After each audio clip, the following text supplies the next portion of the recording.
Most golfers love the perfect days. You know the kind. The sun is just coming up, there's barely a breeze, the course is quiet, and everything feels right. The fairways seem a little greener, the coffee tastes a little better, and for a few hours, life slows down enough to remember why you love the game. Those are the days we all hope for. But if you've played golf long enough, you've learned a difficult truth. The weather app is often a work of satanic fiction.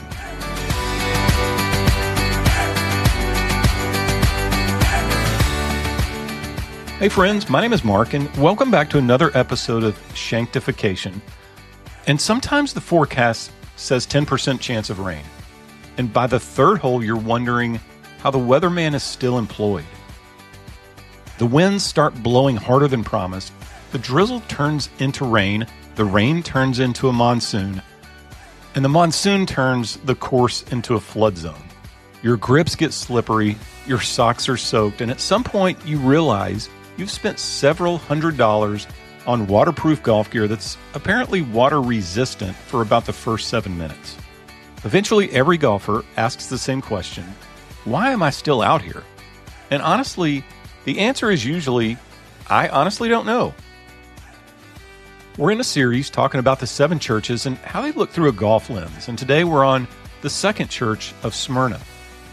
Now, last week we talked about Ephesus, and Ephesus was about rediscovering your first love.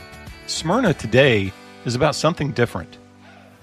Smyrna is about staying faithful when life gets hard, because trusting God when everything is going well isn't usually the challenge. The real test comes when the weather changes. One of the things that makes Smyrna unique is that Jesus doesn't really correct them. When you read through the 7 churches, most receive some kind of rebuke. Jesus points out where they've drifted, compromised, or lost focus. Not Smyrna. Instead, he encourages them. Why? Because they were suffering. Life wasn't easy for these believers. They were facing pressure, opposition, uncertainty, and worst of all, persecution. Yet Jesus tells them in Revelation chapter 2, verse 10, "Do not be afraid of what you are about to suffer. Be faithful unto death, and I will give you the crown of life." I've always found that passage fascinating because Jesus doesn't offer what most of us would ask for. He doesn't promise sunshine tomorrow. He doesn't say the storm will end next week. He doesn't hand them a 5-step plan for escaping hardship. He simply says, remain faithful. And if we're being honest, most of us would prefer a weather report. We want God to tell us when things will improve. We'd like a timeline, maybe a radar image, possibly a detailed explanation. Instead, God often gives us something better, though not necessarily easier. He gives us His presence. And then He asks us to keep going. Golf has a funny way of revealing the difference between commitment and convenience. A lot of people love golf when golf loves them back. When the weather is perfect, the putts are falling, the driver is cooperating, it's easy to talk about how much we love the game. It's a little harder when you're standing on the 7th tee holding an umbrella that's been turned inside out by a 25-mile-an-hour wind gust. But that's where commitment shows up.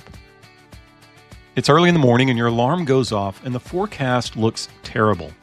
Every part of your body says, stay in bed. But you get up anyway, not because the conditions are attractive, but because you've already decided the game is worth it. Faith works much the same way. It's easy to trust God when life feels manageable.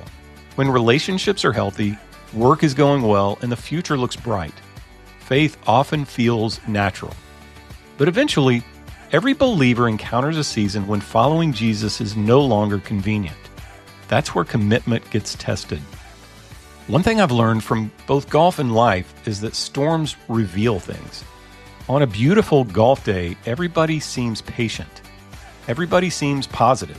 Everybody appears emotionally mature.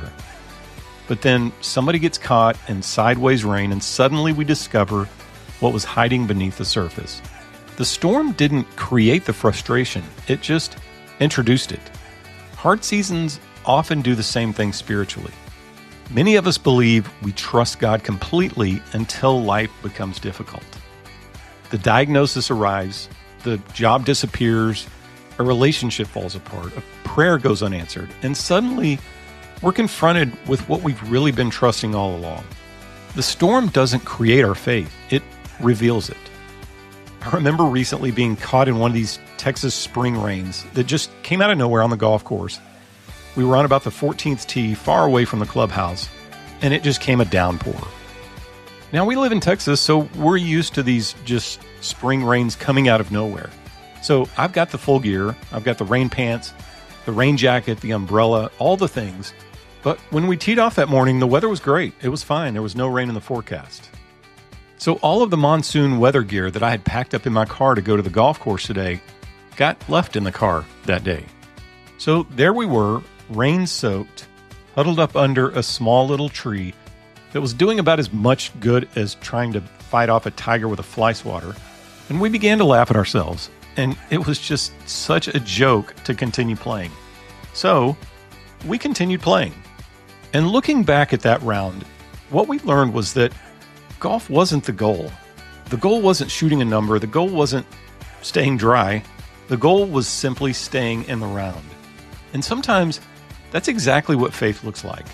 Not having all the answers, not understanding what God is doing, not feeling strong in every moment, just continuing to walk down the fairway with Him. That's what the believers in Smyrna were doing.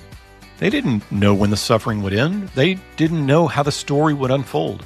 They simply kept following Jesus one step at a time. And maybe that's where some of us find ourselves today. The skies haven't cleared, the winds are still blowing, the fairways are still muddy, life feels uncertain. But the invitation from Jesus remains the same.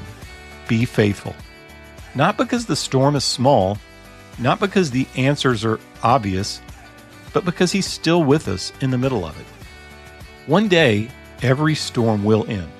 Every round reaches the 18th green. Every difficult season eventually becomes part of the story God is writing all along. Until then, we just keep walking. We keep trusting. We keep showing up. Because faith isn't proven when the sun is shining. Faith is revealed when we're still moving forward in the rain. And if you're walking through a storm right now, don't quit on the fourth hole. The God who met you on the first tee is still walking beside you in the fairway. Stay in the round. The story isn't over yet. Thank you for joining me on another episode of Shanktification. My name is Mark, and a reminder to keep chasing better.